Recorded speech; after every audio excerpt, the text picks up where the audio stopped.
नव्या लाडक्या बहिणींना नोंदणीसाठी मुदतवाढ मिळण्याची शक्यता, तारीख वाढवायची की नाही याबाबत मंत्रिमंडळात निर्णय होणार. मंत्री आदिती तटकर यांची माहिती. प्रेम प्रकरणातून बायकोनं सुपारी देऊन खून केला. आमदार टिळेकरांचे मामा सतीश वाघ यांच्या हत्या प्रकरणात सर्वात मोठा खुलासा. आरोपी मोहिनी वाघला 30 डिसेंबर पर्यंत पोलीस कोठडी.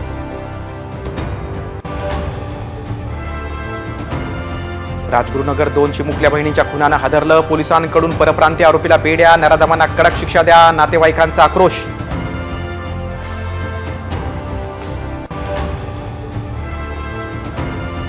कल्याण प्रकरणातला आरोपी विशाल गवळीला पकडल्याचा व्हिडिओ साम टीव्हीवर. पोलिसांनी शेगावमध्ये आवळल्या मुसक्या. आरोपीला 2 जानेवारीपर्यंत पोलीस कोठडी.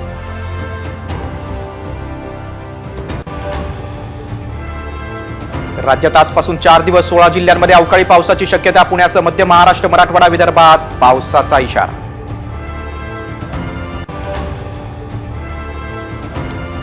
बीडचे सरपंच संतोष देशमुख हत्या प्रकरणात तपासाला वेग. सीआयडी पथकाकडून बीड आणि केजमध्ये चौकशी.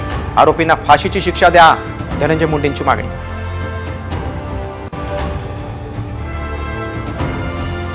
मराठवाड्याच्या जिल्हा परिषदेच्या शाळांमधल्या विद्यार्थ्यांच्या गुणवत्तेत प्रचंड घसरण. 6 जिल्ह्यातील 29% विद्यार्थ्यांना मराठी वाचता येईना.